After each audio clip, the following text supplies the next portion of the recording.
Censorship? What censorship? That has been the line taken by the British establishment in recent days, as the UK has become a poster boy for the perils of authoritarianism. In the wake of the despicable race riots in the UK recently, sparked by the murder of 3 young girls in a Southport dance class, the British state has responded just as we all knew it would. It has quite rightly come down hard on the violent racists who attacked mosques, tried to burn down migrant hotels, and clashed with the police. But with depressing predictability, the punishment of the rioters has since morphed into a broader crusade of censorship. There have been convictions for racist memes, arrests for spreading false information, calls to expand our online safety laws and counter-extremism strategy. Things that are appearing online that are clearly criminal. We're doing everything to try and counter extremism before it turns to terrorism. All the while, they insist there is no threat to freedom of speech. How they can say that with a straight face is beyond me. The government's X account has recently been instructing citizens to, quote, think before you post, unquote, helpfully reminding us all that content that incites violence or hatred isn't just harmful, it can be illegal. Stephen Parkinson, Director of Public Prosecutions, has said that even a retweet of false, threatening or hateful material could land you in prison. We do have dedicated police officers who are scouring social media.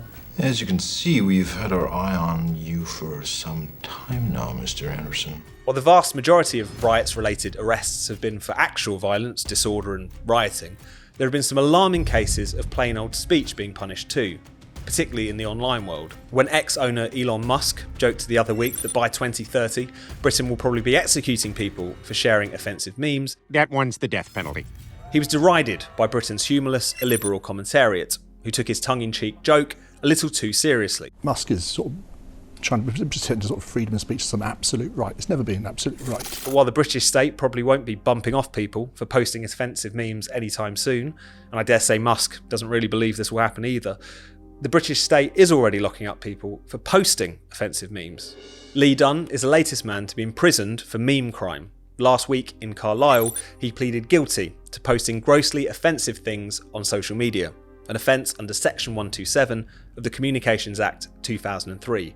Dunn shared a series of images depicting Asian men arriving on small boats, wielding knives and such like, captioned with the words "coming to a town near you." In an almost quaint nod to a local institution, one image depicted these racist caricatures outside of the annual Egremont Crab Fair, home of the World Gurning Championships.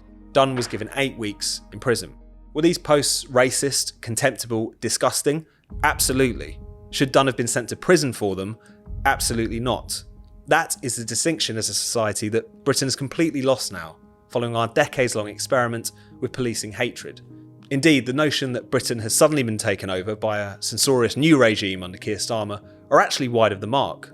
Unfortunately, arresting people for saying unpleasant, hateful things online has been depressingly normal in Britain for some time now. According to an investigation by The Times in 2017, at least 9 people a day are arrested under Section 127 of the Communications Act, the law that Dunn was found to have broken. It punishes communications which are grossly offensive or of an indecent, obscene or menacing character. A whopping 3,395 people were arrested due to this law in the year 2016 alone. Not every police force responded to the survey, so the real figure was likely much higher. Plus, that only looked at one piece of legislation. The UK also has laws prohibiting incitement to racial hatred, incitement to religious hatred and more. Indeed, we've had hate speech laws of one form or another since the passage of the Race Relations Act in 1965. Even so, Greg Lukianoff, president of the Foundation for Individual Rights and Expression in the US, calculates that on the basis of just those figures in the Time survey alone, the UK is already arresting more people today for speech than America did during the first Red Scare. These laws don't just target racist speech either. Scottish YouTuber Count Dankula, real name Mark Meakin, was convicted for publishing a grossly offensive comedy video in which he taught his pug to do a Nazi salute. As Meakin explained in Spike's landmark documentary about the case, the pug video was obviously in jest. He even explained the joke at the beginning of the video to avoid being misunderstood. Nevertheless, he was convicted in 2018 and fined £800.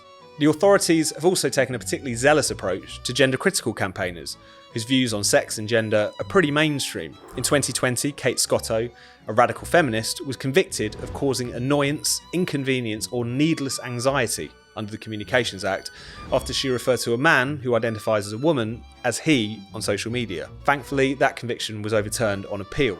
Then there is the dystopian rise of non-crime hate incidents. From around 2014, police began recording the names of people who had been accused of hateful speech and conduct that didn't meet the threshold of a crime, even if there was no evidence to back up the allegation. These can show up in advanced background checks, and despite being deemed unlawful by the courts, the recording of these non-crime hate incidents has continued to limp on in modified form. So you see, the policing of hateful speech is hardly anything new in Britain.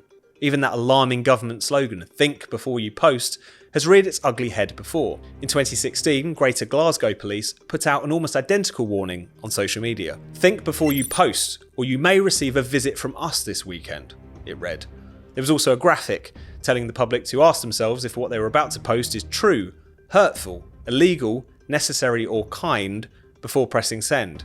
It was as sinister as it was patronising. Policing hate or offence is a recipe for never-ending censorship. We all think we know hate or offence when we see them, but in the end we all draw the line slightly differently. You're then left with someone having to decide, and nowadays that means someone like Keir Starmer, a man who until about 5 minutes ago thought it was wrong to say that only women can have a cervix. It is something that shouldn't be said. It is not right. Even if hate speech laws only ever criminalise those who express thoroughly racist, misogynistic or otherwise bigoted views, that would still be a big problem. For censorship has a dreadful track record when it comes to actually tackling and vanquishing hatred. Do you know what nation also had hate speech laws? Weimar Germany. Every Nazi propagandist you can think of was prosecuted under those laws, and it did nothing to stop their rise to power. Instead, they used the trials and convictions as a propaganda tool. They even published cartoons of Hitler with tape over his mouth. It allowed them to pose as silenced dissidents. This reminds us that the only way you can defeat hatred is through more speech, more mobilisation, more debate, not less. Otherwise, you never truly dispel these hateful ideologies. You just end up making martyrs out of fascists and racists, and you open the door to censorship of many more views as well. Britain is refusing to learn these lessons, and not just where hate speech is concerned. In the wake of the riots, Bernadette Spofforth, a businesswoman from Cheshire, was arrested after she spread misinformation about the Southport killer, falsely suggesting he might be a Muslim asylum seeker. She was arrested on suspicion of publishing written material to stir up racial hatred, a public order offence, but also of sending false communications, an offence under the Online Safety Act 2023. She's been bailed pending further inquiries. Since then, a man has also been convicted of that new false communications offence due to posts about the riots. During the unrest, Dimitri Stoiker from Derby live streamed to his 700 TikTok followers, pretending to flee from his life from far-right rioters. It was completely made up. He's been given 3 months in prison as a consequence. You don't need to be a genius to see that this is a terrible road to go down. I loathe pathological attention seekers and misinformation merchants as much as the next man. But if we're going to start locking people up for being fantasists on social media, we're going to need a hell of a lot more prisons. Unfazed by this Orwellian state of affairs, the new government is poised to toughen up online laws even more. There's already talk of reviving legal but harmful, a feature of the Online Safety Act that was thankfully removed, which would compel social media companies to remove content that, while not against the law, might inflict some harm. The Mayor of London, Sadiq Khan, has said the online safety bill is not fit for purpose.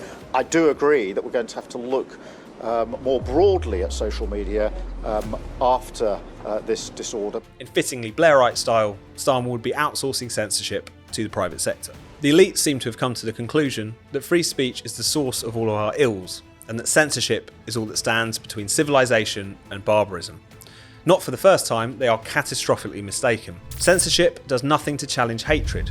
It also never stays within the boundaries you draw for it. Restrictions designed to punish a dangerous fringe will inevitably morph into restrictions punishing dissenters in general. Britain is a warning to genuine liberals the world over. Censorship is poison. Never, ever let it in.